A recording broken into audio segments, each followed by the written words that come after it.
안녕하세요. 홍티 인사드리겠습니다. 오늘의 주제는요, 낙찰 후에 아차 싶은 경험, 입찰 금액을 잘못 기재하였거나 시세보다 높은 금액을 써서 낙찰을 받은 분들에게 제가 불허가 신청하는 홍티의 팁을 드리도록 하겠습니다. 일단 그 전에 경매 절차에 대해서 제가 간단하게 설명을 드릴게요.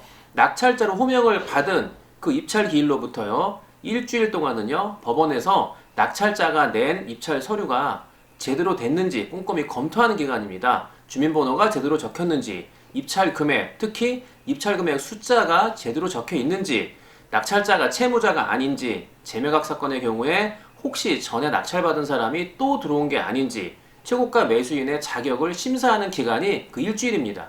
그 심사 기간 일주일이 끝나면요, 매각 허가 결정을 내리게 되고요. 이 일주일 동안에 매각 불허가 신청을 잘 작성하셔서 경매에 접수하면 됩니다. 그럼 불허가 신청은 그냥 하면 될까요? 아니죠. 불허가 사유가 분명히 있어야 되고요. 매각 물건 명세서에 기재가 누락됐거나 또는 기재가 착오인 경우, 또 물건 면적의 차이가 크게 난 경우, 감정평가서 작성에 하자가 있는 경우, 이상 세 가지 사유는요, 두고 볼 거 없어요. 이건 무조건 불허가 사유에 해당합니다. 그러나 안타깝게도 이런 사유로 인해서 법원의 실수겠죠? 절대로 이런 실수가 일어나지 않기 때문에 불허가 사유를 찾기란 여간 어려운 일이 아닐 수가 없습니다. 물론 민사집행법 제121조 매각 허가에 대한 이의신청 사유가 있습니다. 7가지 사유가 있는데요.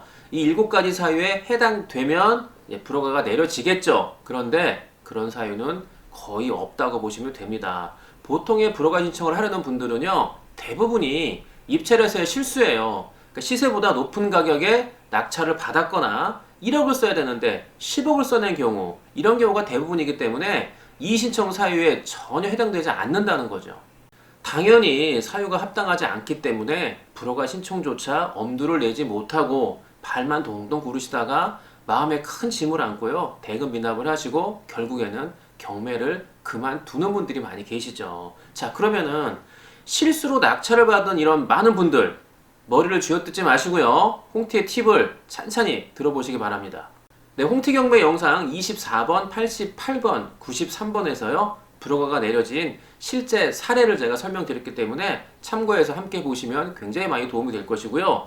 그냥 무작정 불허가 신청을 하는 것이 절대 아닙니다. 불허가 신청도요, 홍티가 강조하는 두 단어 있죠? 샅샅이 낱낱이, 이 두 단어가 반드시 필요하다는 겁니다. 자, 그럼 홍티의 첫 번째 팁 들어가겠습니다. 절대 법원에 탓을 하면 안 됩니다.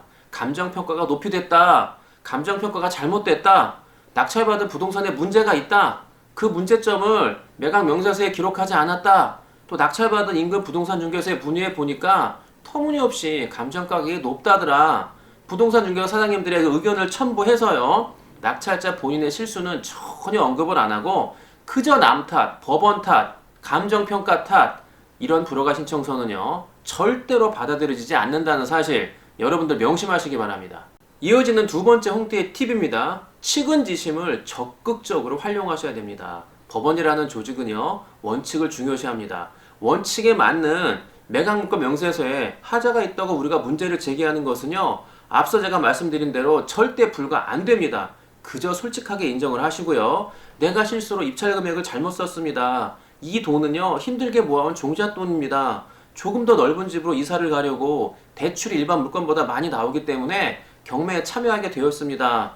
모든 가족들이 제가 쓴 입찰금의 실수로 인해서 함께 고통을 받고 있습니다. 입찰 보증금은 우리 가족 1년 생활비입니다. 네, 이런 측은지심은 이미 제가 88번, 93번 영상에서 정말 눈물의 사연이 만들어낸 결과, 불허가의 결과라고 제가 말씀드릴 수 있고요. 약간의 과장이 좀 있습니다. 그건 어쩔 수 없이 필요하지만요, 너무 과한 억지 춘향식 측은지심은 절대 안 됩니다. 누가 보더라도 특히 불허가를 담당하는 우리 사법보좌관이 불허가 신청서를 읽어 내려가다가 고개를 끄덕일 수 있는 그 사법보좌관의 마음을 움직일 수 있는 진솔한 내용이어야 된다고 저는 생각합니다.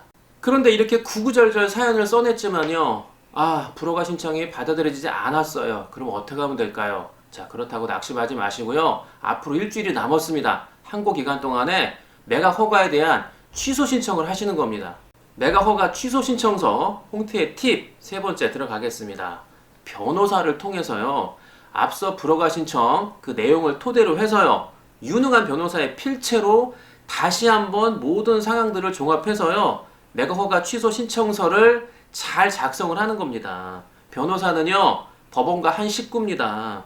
이미 불허가 신청이 받아들여지지 않았기 때문에 같은 식구인, 같은 가족인 우리 변호사를 통해서 취소 신청을 한다면 좀 더 꼼꼼하게 사법보좌관이 그 내용을 훑어보지 않을까요? 매각물건 명세서에도 전혀 하자가 없었고요. 흠결을 찾을 수 없는 낙찰 물건도 불허가를 만들어낸 홍티의 경험 있지 않습니까? 저희 김도원 변호사하고 다시 한번 그 경험을 여러분들한테 강조를 드리면요. 모든 일은 사람이 하는 겁니다. 그리고요, 사람은 감정이 있겠죠? 따뜻한 마음이 있습니다. 그 마음을 움직인다면 입찰에서 여러분들이 실수한 그 소중한 종잣돈, 그 보증금을 불허가 신청으로 돌려받을 수 있을 거라고 저는 확신합니다. 물론 제가 항상 강조하는 거 있죠? 입찰표 작성은 전날하시고요. 보고 또 보고 혹시 실수한 것이 있는지 면밀히 확인하는 거 절대 잊으시면 안 되고요. 그리고 제가 마지막 잔소리, 입찰 당일날 입찰표 수정은 절대 금물입니다. 불가합니다. 자, 여러분들 안 되는 일 있죠. 해도 안 될 수가 있겠죠. 그러나 최선의 노력을 다해보고 나서 이 방법 저 방법 다 써보고 나서 그리고 나서 안 될 때는 어쩔 수가 없지만 하기도 전에 미리 포기하는 거는 저는 합당하지 않다. 그래서 오늘은 여러분들한테 낙찰 후 불허가에 대해서 설명을 드렸습니다. 오늘 영상 여기까지 하고요. 저는 또 다음 시간에 좋은 유익한 주제를 가지고 돌아오도록 할게요. 안녕.